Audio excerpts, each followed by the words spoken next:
Et parce que comme tous les jeudis, c'est l'humeur de Linda pour cette saison également. Bonsoir Linda, ravi de vous retrouver. Nicolas, moi aussi également. Nicolas, avez-vous entendu parler de la génération Alpha?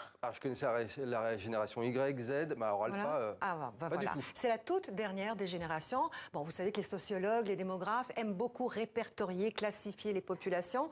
On a donc eu, vous l'avez dit, les baby boomers, la génération X, suivie de Y, les millennials, la génération Z, les générations, c'est comme des étiquettes qu'on pose sur un groupe d'individus nés à la même époque, qui ont donc le même âge et qui sont censés avoir vécu en même temps des événements marquants. Mai 68, la création d'Internet, TikTok, le réchauffement climatique. Une génération s'étend en moyenne sur une vingtaine d'années. C'est le temps nécessaire pour engendrer une descendance. Parce que oui, Nicolas, dans le dictionnaire, génération, c'est aussi l'action d'engendrer, de donner la vie.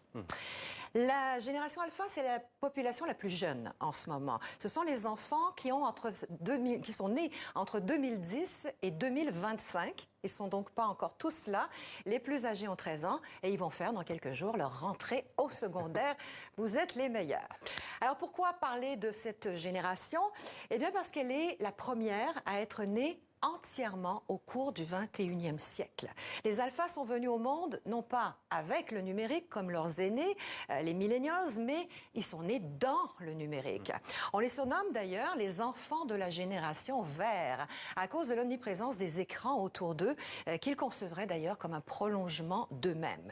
Je rappelle, Nicolas, que 2010, année de naissance des premiers alphas, c'est aussi l'année du lancement de l'iPad, la fameuse tablette, et d'Instagram.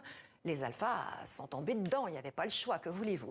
Mais savez-vous pourquoi on les appelle les alphas? Bah non, pourquoi Alpha? Pourquoi alpha? Pourquoi pas A ou C comme Covid et confinement, par exemple, hein? Ça les a marqués, ça. Eh bien, parce que la lettre grecque A, alpha, signifie le commencement. Après la génération Z, qui représente là, les 15-25 ans à peu près, il y a un vrai changement de société qui s'opère, en particulier en Occident. Le chercheur australien en sciences sociales, Mark McCrindle, raconte que pour la première fois, il y a des gens qui ne vont jamais se déconnecter, qui ne connaîtront pas la déconnexion. Les alphas vont passer toute leur vie dans la technologie. C'est la raison pour laquelle il a inventé l'expression « génération alpha ». D'après lui, cette génération va compter 2 milliards d'individus en 2025. C'est demain, ça, 2025. 2 milliards sur 9 milliards. La Terre n'aura jamais été aussi peuplée. Les alphas vont vivre plus de canicules, plus de sécheresse et d'incendies. Ils vont surtout devoir réparer le monde que nos générations leur auront laissé. Alors, bonne chance et bienvenue à la génération Alpha.